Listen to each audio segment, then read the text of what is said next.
There's no real forever failed moments, except for I just need some space. I just need some space.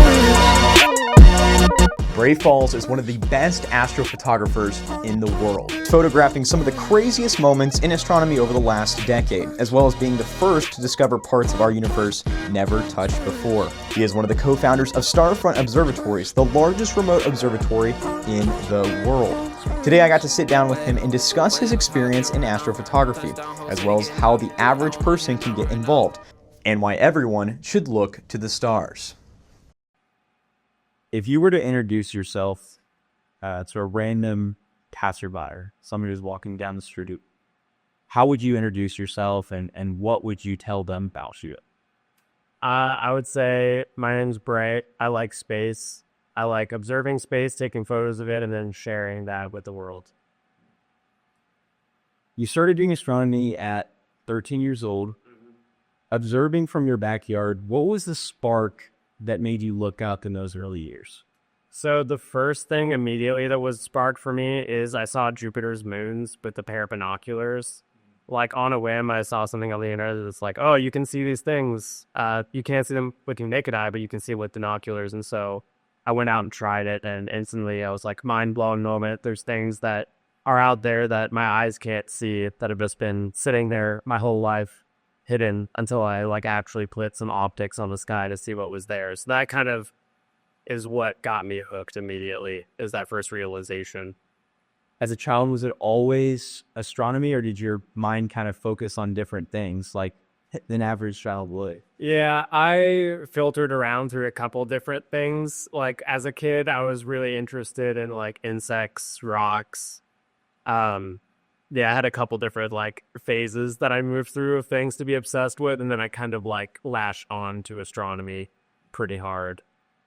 What was that turning point? Do you remember?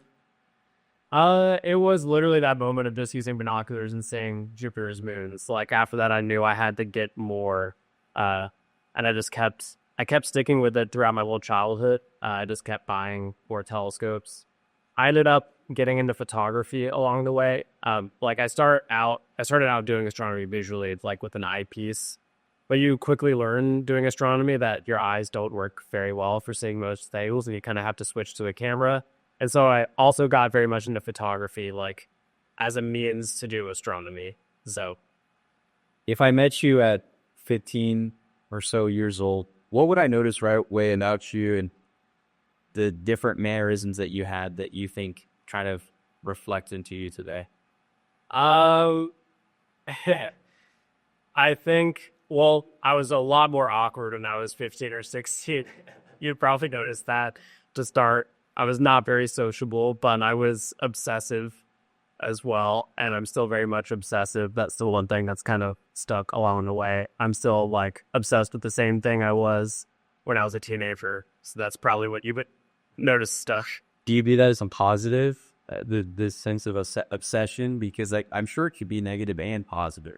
Yeah, I feel like I'm glad I found something when I was young, because I feel like I had an advantage in time. Like I picked one thing to be good at, and I picked it when I was very young. So like while I'm still very young now, I'm 27, I have a lot of experience in my field just because I did one thing and I stuck to it instead of trying to go around and like being a master of multiple different things. But yeah, it can also kind of be difficult because it's like the one thing I do is my life. So there's, of course, like artistic burnout, other things that have to be carefully managed. But like I probably wouldn't trade it for anything. Like I love sticking to one thing and being good at it. A lot of people say when you start something that you're passionate about early in your life, that you figure things out early. It can sometimes be a disadvantage because of, like what you mentioned, burnout. I know it's early in your career, but what kind of things do you do to, or things that you think about to avoid that feeling of burnout? Yeah, the thing that I burn out mostly is like creative work, editing. So honestly, the thing I do is I just kind of let it take its course. Like, I'll give you an example. For imaging projects, the more time you spend on an astrophoto, like exposure time wise, the better it gets. And so if I'm like not feeling editing images, I'll just shoot more exposure time on something, and I'll just keep going and going until I have this huge data set to make a really awesome image. And then I'll get really excited about it when I'm like, oh, I have 300 hours of exposure. This is going to be great. I'm super excited about it. So I continue on doing the work of capturing photos until I get really excited about what I'm going to make from it. And then I kind of do that creative work. But I also exercise a lot. That helps a ton. Like just anything to clear the mind. Yeah, why is that so important to you? Why is exercise something that is a priority in your life? You only get one body, so you kind of have to take care of it when you get the chance. I really like running as well, like in particular endurance running. I've been getting into a lot out here especially, and it helps a ton, just like clear the mind. So moving from looking through an eyepiece to creating deep sky images is kind of a big jump. What was that transition like for you? In terms of like the technical learning, the doubts that you might have had in your head as you're looking at all of the other professionals, but then ultimately to pay off. Yeah. The hardest part for me was making money as a teenager to pay for that stuff. Like that was the scariest thing, is like I'm going to work for like multiple months to be able to afford a camera, because none of this gear is cheap. And so there's like a lot of doubt about whether or not something will be worth it. But I've never regretted investing in myself with gear. Like anytime I feel limited by what I want to do with like the gear that I have, I've never felt bad about buying something, because usually like if I feel the drive to do something with it, it always works out, and I'm like able to level up my own images in some way that's really great. So that's probably the hardest thing to overcome. The technical parts, yeah, it was annoying, like learning how to use all the programs, but there's so much helpful information out there. Like even when I started, there's so much tutorial content that it wasn't too bad to learn to pick up. What's the first like real failure or ruined night that shook your confidence? But then also, how did you bounce back and continue pursuing what you love? Oh, there's a lot of ruined nights. Like probably hundreds of them. I don't think they've ever really shooken the confidence, because I just kind of like the challenge. The great thing about Astros, like the sky is not going to go anywhere. It's still there. It's going to be the same the next night. So if you have a messed up evening for like a messed up trip somewhere, you just gotta take it in stride and realize like, hey, you're always going to have another chance to go out and shoot something. So I've never really been discouraged by a failed night, because I just keep that in mind. Like I'm going to have another chance. There's no real forever failed moments, except for things like the total solar eclipse, which I haven't had a failure yet for. So nothing to regret there. That's it's a one-time thing, right? Yeah, tell us that story. I've seen a little bit about it, but that was kind of a unique route that you took compared to an average viewer, right? Yeah, total solar eclipses are like a very highly stressful event, and they're also like the most difficult thing to edit in all of astrophotography. So my first total solar eclipse was 2017 in Wyoming, and you have like 2.5 minutes, at least you did during that eclipse, to shoot it. And while you're shooting it, you have to do like a whole HDR bracket series, because the brightness dynamic range is so big in the eclipse. You have to do like 1/4000th of a second exposure and go like in steps all the way up to like 8 seconds long to capture the whole event. And it's really difficult to do, especially like manually with your hand. So people write software to automate the process, but everything is finicky. It's hard to like get right. So looking back then, like I did not do very good exposures. I had a couple years to wait for the next eclipse that I would get to see before I got to have like another shot at it. And 2024 was the next shot that I had to shoot the eclipse, and that went a lot better, but it was tough like waiting those 7 years for another chance.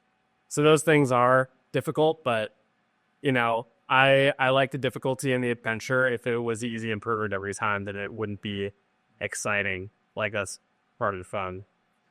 Staying on that, how much stock do you put into preparation, because not necessarily just in this field, but in lots of fields, preparation is key to prepare for intense or possibly difficult moments like that. What did that look like for you? And do you put a lot of stock in preparing for moments like that? And what does that look like? Yeah. So for like the eclipses in particular, there is a lot. Like I did a lot of dry runs, like in the park a lot next to my apartment complex, and I was getting ready for it. And maybe did like 3 or 4 dry runs. So I had 3 setups going at the same time. And I would simulate the eclipse, like taking the filters on, putting them off. Like that way, when you get to the actual high pressure situation, the whole physical function of everything is kind of muscle memory at that point, and you can do it more efficiently and smoothly. So there was a lot that went into that. On nights when like the weather, tracking, or processing all go long, you mentioned that you said there's been hundreds of those nights. You said there hasn't been a moment that you've been extremely discouraged that has meant that you were stopping.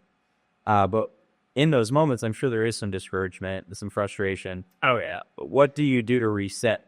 What do you do to think about that next night and not worry about the night the previous? Go to sleep.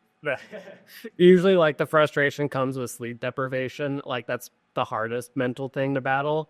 If I haven't slept well in a couple days and then I have something annoying, I'm like, screw this, I can't do it anymore. And I just go to sleep.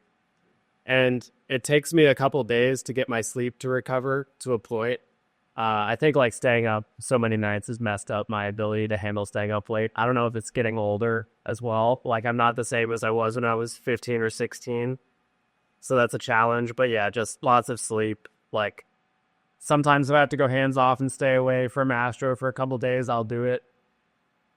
There's no shame in that, I don't think. Yeah. You've helped verify some discoveries throughout your time.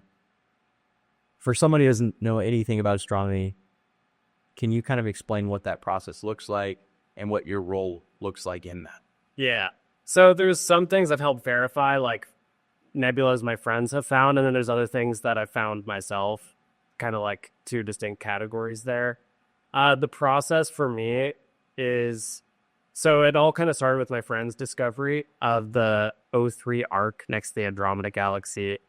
I don't know if you've heard of that, but it's like this arc of plasma that's right next to the Andromeda Galaxy, and it's in this very narrow emission line of gas called oxygen-3, which is like this teal, blue-green color of gas.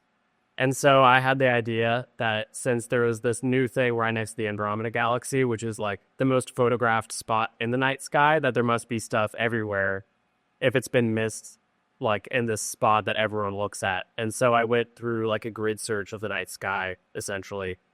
I just started going back and forth over the whole thing from the northern hemisphere and also from the southern hemisphere.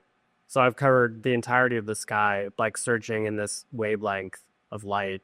And I'm looking for smudges, like weird blobs of things. And then when I see something like this, I'll go ahead and point my telescope at it for a longer period of time and try to capture like what's there in the noise. And so I'll go ahead and look at these things, build up an image, and then I have to do a whole bunch of research to verify like what this thing is that I'm looking at. So I'll reach out to professors or friends, colleagues online, see if anyone knows about an object. I'll go search through all the databases, and if there's nothing there, then I share it to the world, and I'm like, hey, I think this thing is new. Here it is. And then I see if anyone else knew about it or not, and if no one did, then call it good. What is the astronomy community, how do they react to that? Is that a daily occurrence, somebody finds something new because it's such a obviously big universe, or is this a big deal that people kind of ask you questions and are excited about it? It's a big deal. It was a very, very rare occurrence up until the pandemic, like 2019, and then a whole bunch of things happened at once, like between 2019 and 2024. A lot of things got found specifically because of the O3 filter. And so there was a period during these years where it was like once a month there would be something new to see. Now it's a lot more rare to run across, but it's always a rare thing for sure, and definitely people get very excited about it. Light pollution, wildfires, smoke are growing problems. how do environmental changes shape both the creative and practical side of your work? So the environmental changes, like light pollution getting worse, has forced like all of my astrophotography to go to very rural locations. It's always done best like if you're far away from light pollution. So like that's a lot of the idea behind Starfern as well, is to give access to that. And other parts of my work, like landscape or like teaching astrophotography, definitely there's been some impacts like around Moab, Utah, like Arches National Park. Back when I started, like it's changed drastically, especially like in Arches National Park, where I'm like, I don't know if I want to go to Arches to shoot astro. I'd rather go to Canyonlands where it's going to be darker because it's just gotten so bad in recent years. The other times, like things like smoke and wildfires, there's not much like you can do about that. But it does give opportunities to like make the most of the situation. If you have a lot of smoke, maybe you can go take photos of the moon while it's rising or something. You can see it blood red. Like environmental effects you can work with to produce cooler images and kind of document what's going on as well. Like I view any of those environmental changes also as like an opportunity to take a cool image or something unique. So you view what could be a negative for some as a positive in terms of working with what you have, right? Yeah, if it's going to be smoky and bad anyways, I'd rather document and show how it looks cool or like what the impact is. So might as well, like if I'm not changing the smoke, I'm going to make the most of the smoke instead. Yeah, control what you can control. That's good. You just mentioned Utah. Utah is one of the, in the specific areas of those national parks, is one of the publicly known better places for viewing the night sky. That's what some of the marketing of Arches and Canyonlands is. Why is that changing? Is the main thing smoke, or is it other issues and local tourism? What are the issues that are being presented right now that are taking away some of the magic of that place? It's just light pollution, like the town in Moab growing, like not shielding your lights very well. That's literally it. If they just like turn their lights off, it would be fine. But yeah, more tourism has been an issue for that. So I don't know. I don't know what the answer is. It's probably like putting shields on all the lights, because obviously like growing tourism is a good thing for the economy and like for the area, but it can also be a bad thing on the flip side with like keeping the environment natural. Can you tell me a little bit of what you would tell a younger astronomer if they're just starting out right now? What would you kind of tell them in terms of what you've learned throughout your career and what you would take away from everything that's going on right now, from starting from ground zero to moving where you have telescopes all around you? Yeah. For anyone who's like getting out and like getting started in astro, I would say like just be patient with your images. Like there's no rush. The more time you spend, the better things will be. It's certainly the case for anyone starting out. You'll be very excited and you'll want to take photos of lots of different things, but like really taking your time on every object and sinking your teeth into it for as much exposure as possible is going to get you like a way better result in the long run. As well as just like staying patient with everything, because there are always those fail nights where things go wrong, and you just kind of have to take everything in stride. Like the sky's not going anywhere. If you're feeling frustrated, there's no shame in waiting, a couple days until you're like excited about it again to go ahead and take photos. Like just stay patient. I think that's the biggest strength you can have in astronomy. You're a businessman. You're one of 4 co-founders of a relatively new venture. Can you tell us about that? And what, for those who are starting businesses, everybody's told in entrepreneurship, you're supposed to be solving a problem. What problem are you solving with your business, and why did you start this company? Yeah. So Starfront Observatories is a remote observatory where we give people affordable access to dark skies for their telescope setups. The need that existed is the fact that people have like these very expensive telescope setups, but the problem they have in using them frequently is all logistical. Like if you want to go out to actually observe, you need to drive like 3 to 8 hours to somewhere dark. You have to set up, you have to do all these things, you have to pay for gas, there's the time, there's the food while you're out camping, and all these things make it so you don't actually get to do astronomy very much at all. And you may not even be able to guarantee good weather on like the day that you're free to do it. So remote observatories do exist already, but the issue that we all found with them is that they weren't accessible to most people. The prices are too much, and they didn't really serve the broader astronomy community. And so we wanted to cut the price to make it accessible, but also like still level up the quality and kind of scale it so that it's, you know, affordable and accessible for as many people as possible. So that was the whole idea. We started the business last year in May, and we got our first customers in June. And ever since then, it's kind of like blown up beyond what we've expected. So, Yeah, tell us about what Starfront looks like right now in terms of what it looks like now that it's blown up. yeah, so right now we have over 500 telescopes on site. We've got 11 buildings. We're about to build 3 more.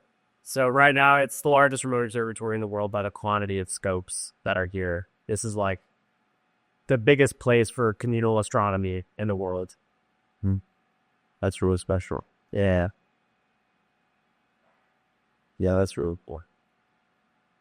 Going back to your personal astrophotography career, can you tell us a story behind an image that you're the most proud of? Okay, what about it made it so special in terms of technicalities, but also personally to you? Yeah. The image that comes to mind for me is this supernova remnant that I found in the constellation Microscopium. It's special to me because of the way that I found it. I was kind of like in between projects one night, and I was like, I don't really know what to look at. I'm just going to point my scope at this random cloud of dust that I think looks cool. And so I took photos of this dust cloud, and then like right next to it, there's this whole giant supernova remnant. And this thing is huge. It is like 16 times the size of the full moon in the sky. So it's like unbelievably massive. And it's special to me just because of like the way that it was found was like purely random, like just pure exploration. It's kind of a perfect example of like there's so much out there to find. Like if you're just willing to go try something random that no one else has done before, like it's inspiring to me. Like things that seem like a dead end or not worth it might be like a special thing. How do you see that play out outside of astrophotography? Something that could be so simple in terms of your business, in terms of your personal life. What you see an opportunity and then something else pops up, but it's even better. And have you seen that? And what does that look like? Yeah, I don't think necessarily that has happened. I would say like the takeaway is that you could go try something that no one else has done before.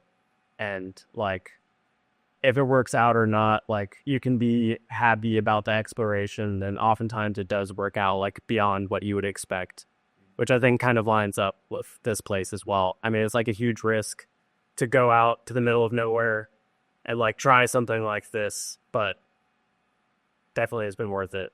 Like it's a good sign to explore things, like take a risk, because you never know what's going to happen from it.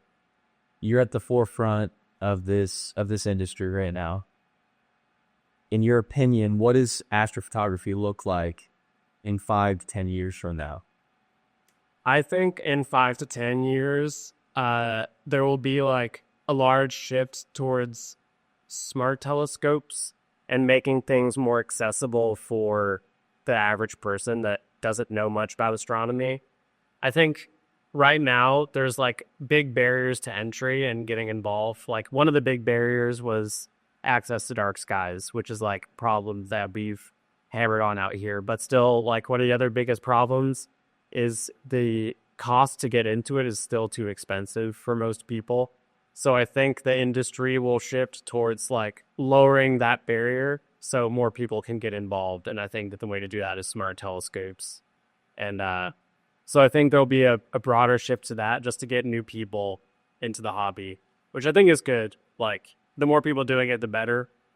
So can you explain more about what a smart telescope looks like just in terms for the average person? I mean, I was talking about astrophotography. Yeah, so smart telescopes are like usually smaller telescopes. They typically have like a more sleek aesthetic look to them, but they're the thing that separates them from the other systems, like what you see behind me, is how easy they are to control.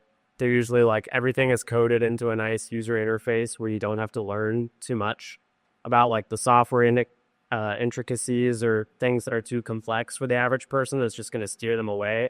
Like it's built with the mind of giving a clean experience that's free of frustration. So that's really the broad thing that separates them, is the learning curve and the frustration you feel up front to getting any kind of payoff on the other side in terms of what you can actually see with it.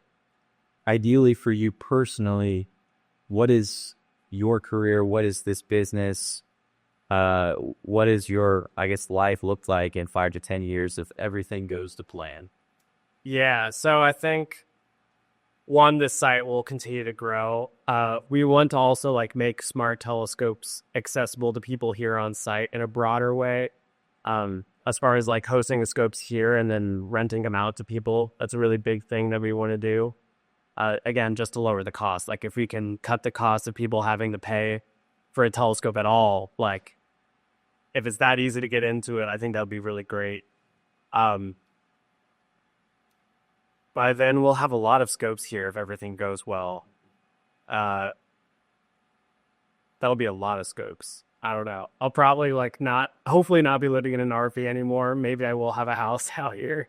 That could be nice. We would certainly want to expand as well to the other hemisphere, the southern hemisphere, because you can only see half the sky from the north. So we also want to be in the south so that people have access to down under.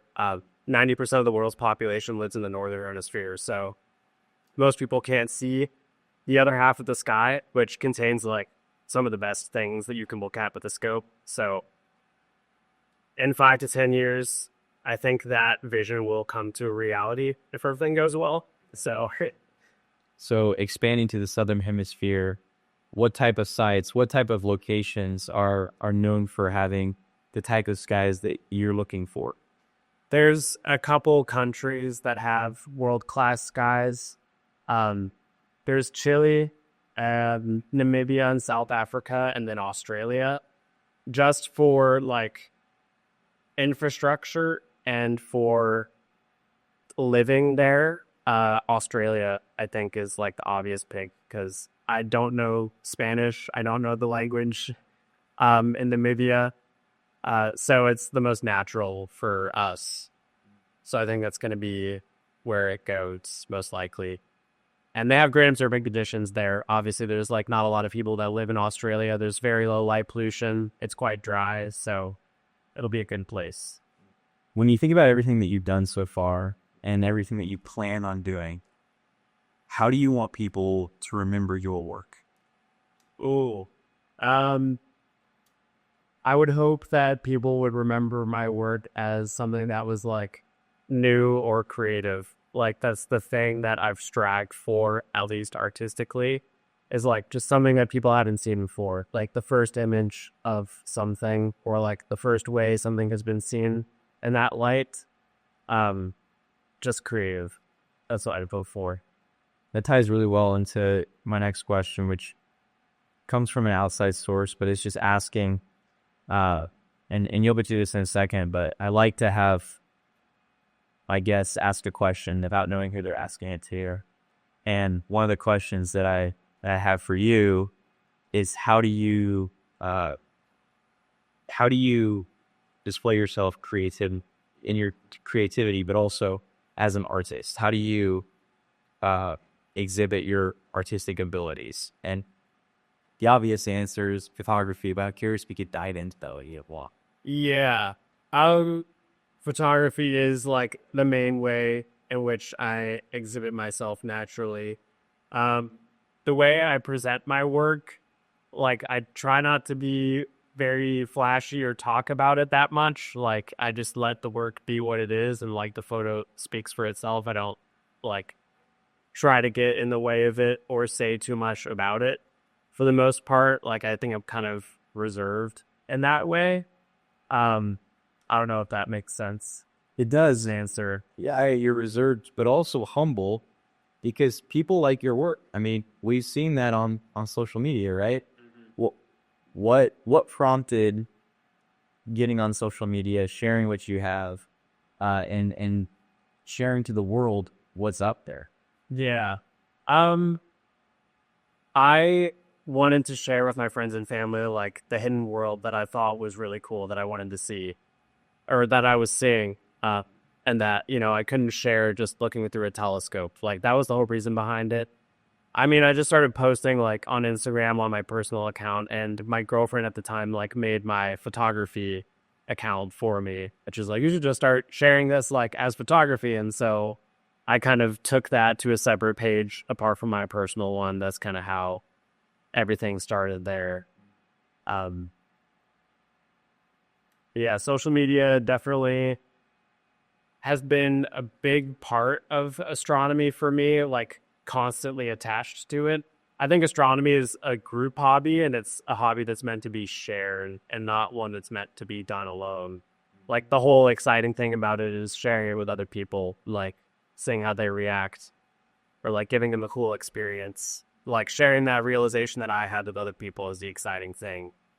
Like, me and Nathan, I showed Nathan one of the people here Saturn for the first time through a telescope last night, like his first ever experience, and his mind was blown. And that was like really great to relive that moment for myself with him, because it's like the coolest thing you can see through a telescope with your eyes is Saturn's rings. So Does your approach change now that you have a social media following, that people are watching your work? it did for a while, where I was like doing the thing of chasing trends and stuff and like trying to get views. I did that for a couple years, and then I just kind of stopped because I found it stupid to do it artistically. And I take photos of whatever I think is cool, and I post whatever I like, even if it doesn't get a lot of likes. Like, that's something I struggled with for a while with new objects or things that haven't been seen before. People don't have like an emotional tie or any familiarity with the thing, so it's not going to get as many likes. And you have to kind of accept that and be like, okay, I like this because I think it's cool, and so I'm going to share it. And that's kind of what I stick to now. If I like it, I'll post it, and I don't really care how it does because it's important to me. If you could ask one question to the younger generation, something to just make them pause and think about their place in the universe, what would that be, and why would you ask that question? I would probably ask what they would think if they knew for real that we were alone in the universe. Like, if there was no other life, but if it was just us, like, how would they think about the world, or like their place in the universe?